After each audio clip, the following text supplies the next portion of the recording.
तो कहानी की शुरुआत होती है उस पहले एलियन हमले के करीब 20 साल बाद, जब पूरी दुनिया पूरी तरह बदल चुकी थी। उस विनाशकारी हमले ने इंसानों को सिखा दिया था कि अगर दोबारा ऐसा हमला हुआ तो शायद इंसानी सभ्यता बच ही ना पाए। इसलिए उस हमले के मलबे से मिली एलियन टेक्नोलॉजी को पूरी दुनिया ने आपस में बांटा और मिलकर एक ऐसा ग्लोबल डिफेंस प्रोग्राम तैयार किया जिसकी मिसाल इंसानी इतिहास में पहले कभी नहीं मिलती थी। इसी सोच के साथ बना अर्थ स्पेस डिफेंस प्रोग्राम यानी ESD। इसके तहत दुनिया भर के सबसे होशियार वैज्ञानिकों, इंजीनियरों और पायलटों को एक साथ जोड़ा गया। एलियन के मलबे से मिली टेक्नोलॉजी की मदद से इंसानों ने ऐसे फाइटर जेट्स बनाए जो एलियन यानों जितनी ही तेज रफ्तार से उड़ सकते थे। लेजर हथियार, एडवांस शील्ड सिस्टम और यहाँ तक कि चांद की सतह पर एक विशाल सैन्य अड्डा भी तैयार कर लिया गया जहाँ से पूरी धरती की निगरानी की जा सकती थी। और एरिया 51 जो कभी सीक्रेट रहता था अब ESD का मेन हेडक्वार्टर बन चुका है। एक तरह से देखा जाए तो एलियन अटैक ने इंसानियत को आपस में जोड़ने का काम कर दिया। सब देश मिलके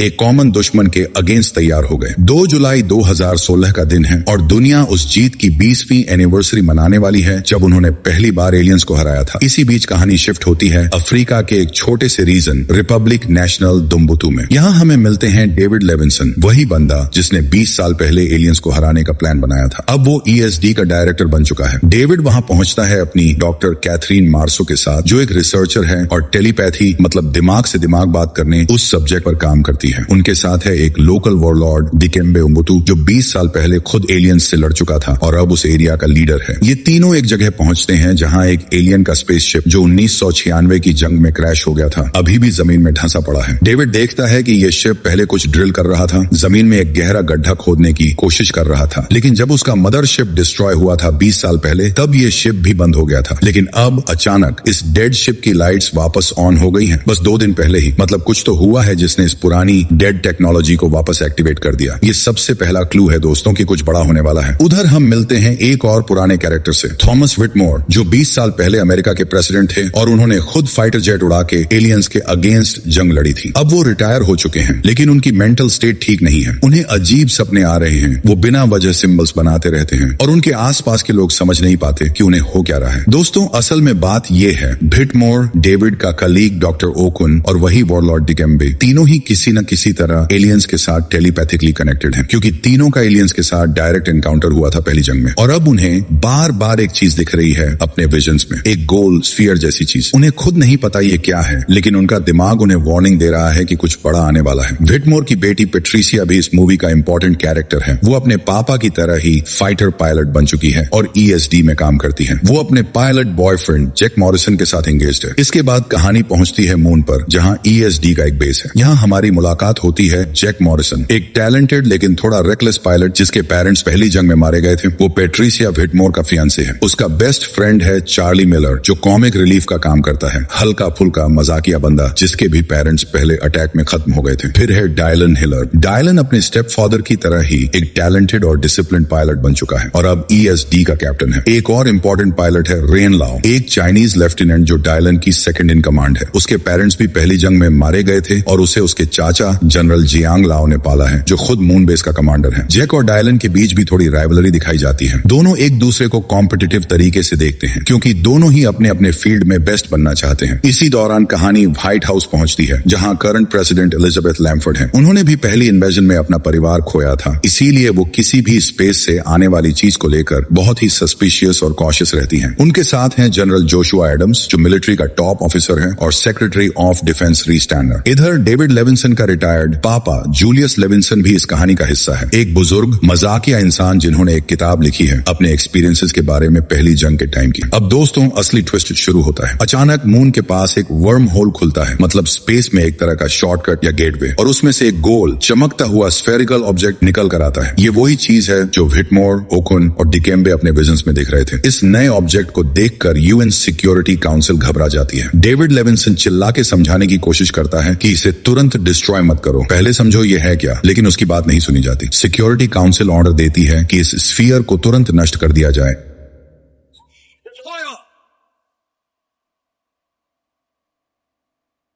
लेकिन जैक मॉरिसन और चार्ली मिलर अपने ऑफिसर्स के ऑर्डर्स तोड़कर एक स्पेस टग, एक छोटा ट्रांसपोर्ट स्पेसक्राफ्ट लेकर डेविड, कैथरीन डिकेम्बे और एक फेडरल कंट्रोलर फ्लॉयड रोजनबर्ग को साथ लेते हैं और सीधा उस जगह पहुंच जाते हैं जहां स्फीयर क्रैश हुआ है, मून के वॉन डे ग्राफ क्रेटर में। वहां उन्हें एक बड़ा कंटेनर मिलता है जिसमें वो स्फीयर बंद है। वो उसे अपने साथ ले लेते हैं। तभी दोस्तों आता है मूवी का सबसे बड़ा और डरावना मोमेंट। जैसे ही ये लोग स्फीयर लेकर वापस जाने की कोशिश करते हैं, अचानक एक बहुत ही विशालकाय एलियन मदरशिप स्पेस में प्रकट होती है, मतलब अपीयर होती है, जो उस डिस्ट्रेस सिग्नल का जवाब देने आई है जो अफ्रीका वाली शिप ने भेजा था। ये मदरशिप इतनी बड़ी है कि उसका साइज सुनकर ही दिमाग घूम जाए। करीब 3000 मील का डायमीटर, यानी पहली मूवी के मदरशिप से कई गुना ज्यादा बड़ा। ये चीज आते ही अर्थ के आसपास लगा हुआ पूरा defence system, satellites, moon base के वेपन्स, सब कुछ एकदम तबाह कर देती है। इंसान का जो 20 साल का बनाया हुआ डिफेंस नेटवर्क था वो चंद सेकंड्स में खत्म हो जाता है।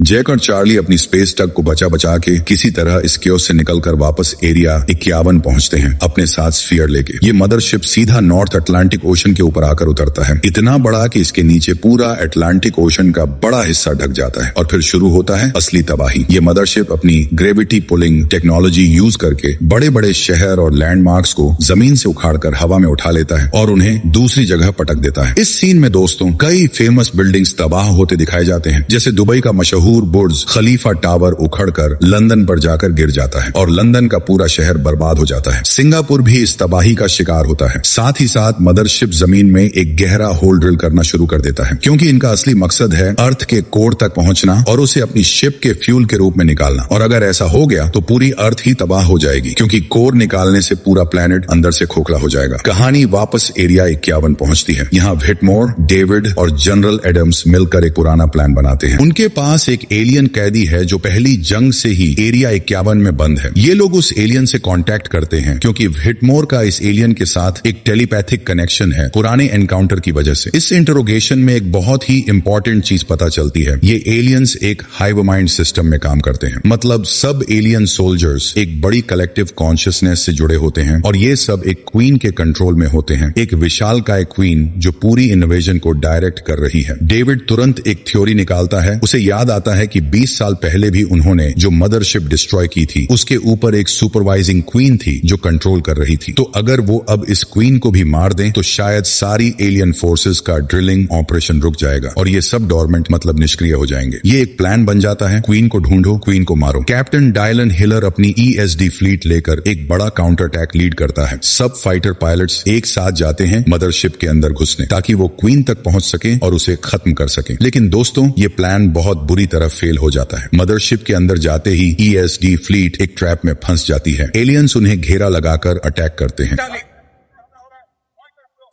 और ज्यादातर पायलट्स वहीं मारे जाते हैं। सिर्फ कुछ ही लोग बच पाते हैं। डायलन खुद, जैक, चार्ली और रेन लाओ, ये 4 लोग किसी तरह जिंदा बचते हैं, लेकिन बहुत बुरा नुकसान हो चुका होता है। इधर दोस्तों जमीन पर भी क्योस मचा हुआ है। जूलियस लेविंसन, वही बुजुर्ग कैरेक्टर जो मूवी की शुरुआत में ब्लैकवेल बच्चों से मिलता है, अब इन बच्चों को लेकर बचने की कोशिश करता है। एक स्कूल बस में सवार होके जूलियस और ये बच्चे शहर में होने वाली तबाही से बचते बचाते भागते हैं। सड़कें टूटती हैं, बिल्डिंग्स गिरती हैं और ये लोग किसी तरह अपनी जान बचाकर निकलते हैं। वापस एरिया 51 में डॉक्टर ओकुन, जो पहली मूवी में कोमा में चला गया था और अब 20 साल बाद होश में आया है, उस रेस्क्यूड कंटेनर को खोल देता है जिसमें स्फीयर बंद है। और जैसे ही वो खुलता है उसके अंदर से निकलती है एक बहुत बड़ी चमकती हुई व्हाइट स्फीयर, जिसमें एक वर्चुअल इंटेलिजेंस मतलब एक एडवांस्ड AI जैसी एंटिटी होती है। ये एंटिटी इंसान से बात करती है और अपनी असली कहानी बताती है। वो बताती है कि उसका मकसद है उन सर्वाइवर्स को बचाना जो एलियन अटैक्स का शिकार हो चुके हैं और उन्हें एक रेफ्यूजी प्लैनेट तक ले जाना, एक ऐसा प्लैनेट जहां दूसरे प्लैनेट्स के बचे हुए लोग इकट्ठा होते हैं। वो इन हार्वेस्टर्स यानी जो एलियंस अर्थ पर अटैक कर रहे हैं उन्हें वो हार्वेस्टर्स बुलाती है। इनके अगेंस्ट एक बड़ी रेजिस्टेंस फोर्स बनाने की कोशिश कर रही है ताकि एक दिन हार्वेस्टर्स के अपने होम प्लैनेट पर जाकर उन्हें हमेशा के लिए खत्म किया जा सके। दोस्तों ये एक बहुत बड़ा रिवील है, मतलब ये जो पूरा एलियन इन्वेजन चल रहा है ये सिर्फ अर्थ तक सीमित नहीं है, बल्कि ये एक कॉस्मिक स्केल की जंग है जो बहुत सारे प्लैनेट्स पर हो चुकी है। इधर मदरशिप शिप के अंदर फंसे हुए ESD पायलट्स डायलन, जेक, चार्ली और रेन किसी तरह दुश्मन के ही 2 फाइटर जेट्स हाईजैक कर लेते हैं और उनसे बाहर निकलने की कोशिश करते हैं। एस्केप करते वक्त उन्हें पता चलता है कि क्वीन का पर्सनल शिप सीधा एरिया 51 की तरफ जा रहा है, क्योंकि क्वीन को पता चल चुका है कि वही स्फीयर जिसमें सारी इंपॉर्टेंट इंफॉर्मेशन है उस रेफ्यूजी प्लैनेट के बारे में एरिया 51 में ही है। क्वीन वो इंफॉर्मेशन चुराना चाहती है। ये चारों पायलट्स तुरंत क्वीन के शिप का पीछा करना शुरू कर देते हैं ताकि उसे एरिया 51 तक पहुंचने से पहले रोक सके। एरिया 51 में सब समझ जाते हैं कि क्वीन अब सीधा उनकी तरफ आ रही है स्फीयर को हासिल करने के लिए, तो वो एक प्लान बनाते हैं। स्फीयर को एक आइसोलेशन चैम्बर में छुपा देते हैं ताकि क्वीन उसे ढूंढ न पाए और उसकी जगह जेक की पुरानी स्पेस टक को एक डिकॉय मतलब झूठी चीज बनाकर उसे यूज करते हैं ताकि क्वीन का ध्यान भटकाया जा सके और उसे एक ट्रैप में फंसाया जा सके। और यहाँ दोस्तों आता है मूवी का सबसे इमोशनल मोमेंट। थॉमस व्हिटमोर जो पुराना प्रेसिडेंट रहा है और जिसने पहली जंग में भी हीरो बनकर दिखाया था, खुद आगे आता है। वो डिसाइड करता है कि वो खुद उस डिकॉय ट्रांसपोर्ट शिप को पायलट करेगा एक सुसाइड मिशन पर। उसका प्लान है क्वीन के शिप को इस झूठे ट्रैप में ले जाना और फिर अपने साथ रखे हुए बम को डेटोनेट करना ताकि क्वीन का शिप पूरी तरह तबाह हो जाए, भले ही इससे व्हिटमोर खुद भी मरे। दोस्तों ये सीन बहुत इमोशनल है क्योंकि व्हिटमोर एक बार फिर अपनी जान पर खेलकर दुनिया को बचाने निकलता है, बिल्कुल जैसे उसने 20 साल पहले किया था। वो अपनी बेटी पेट्रिसिया और बहुत से लोगों को पीछे छोड़कर अकेला इस मिशन पर जाता है और वो अपना काम कर दिखाता है। डिकॉय शिप को क्वीन के शिप के बिल्कुल करीब ले जाके वो बम डेटोनेट कर देता है।